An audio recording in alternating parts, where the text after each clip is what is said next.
دوستوں، میں عبدالحسیب احمد اردو کلاسز میں آپ کا خیر مقدم کرتا ہوں۔ آئیے ساتھیو، آج ہم پھر ایک بار C TET M P TET ریڈ کی پیڈاگوجی کی کلاس کو شروع کریں۔ آج ہم جو ہمارا سلسلہ چل رہا ہے سوالات کا، اس کا 8واں حصہ یعنی پارٹ 8 لے کر کے ہم حاضر ہوئے ہیں۔ اگر ابھی تک آپ نے ہمارے YouTube channel Ahmed Urdu classes کو سبسکرائب نہیں کیا ہے تو سبسکرائب کر لیجئے، بیل آئیکن کو پریس کر لیجئے، ویڈیو کو اپنے دوستوں کے پاس ضرور شیئر کر دیجئے تاکہ ان کا بھی بھلا ہو سکے، ان کی بھی کامیابی میں آپ کا کردار نمایاں ہو سکتا ہے۔ اپنے دوستوں کی مدد کریں۔ تو چلیے پہلے سوال پر آتے ہیں۔ آج کا ہمارا پہلا سوال ہے، زبان سیکھنے کے لیے درج ذیل میں سے سب سے اہم کون ہے؟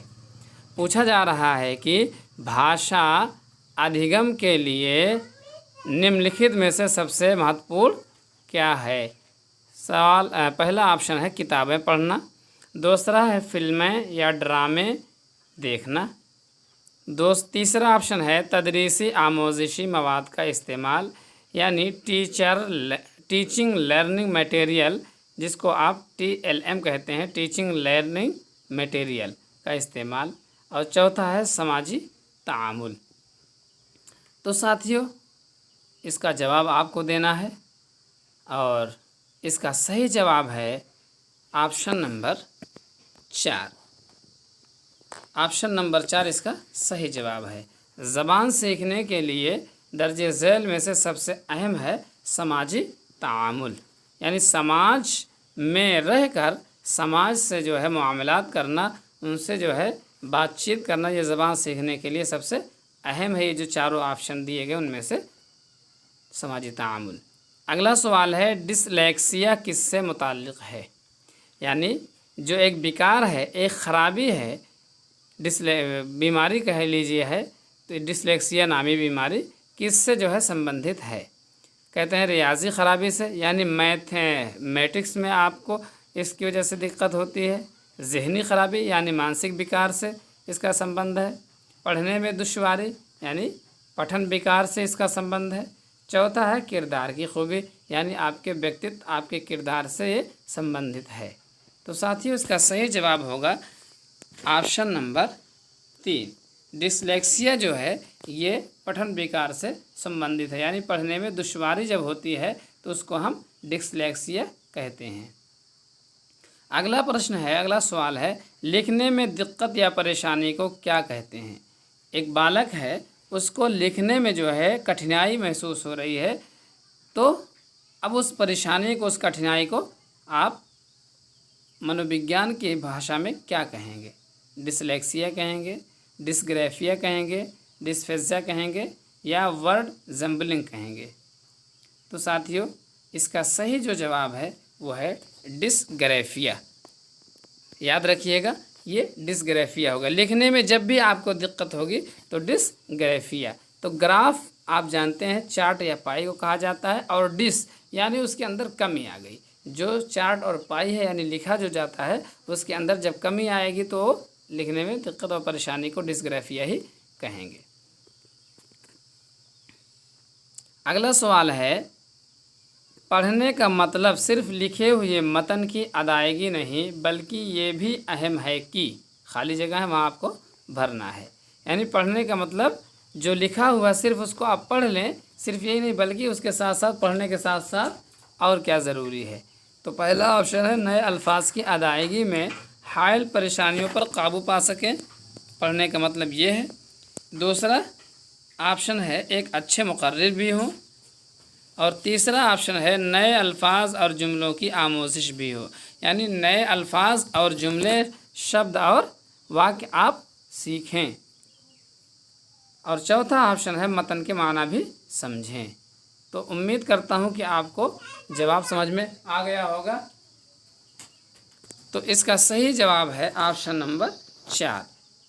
کیوں؟ اس لیے کہ پڑھنے کا مطلب صرف لکھے ہوئے عبارت کو، لکھے ہوئے متن کی ادائیگی نہیں بلکہ اس کو پڑھنے کے ساتھ ساتھ یہ بھی آپ کے سمجھ میں آئے کہ آپ اس کا معنی سمجھ رہے ہیں، جو لکھا ہو اس کا کیا میننگ ہے، اس کا کیا ارتھ ہے، یہ بھی سمجھیں۔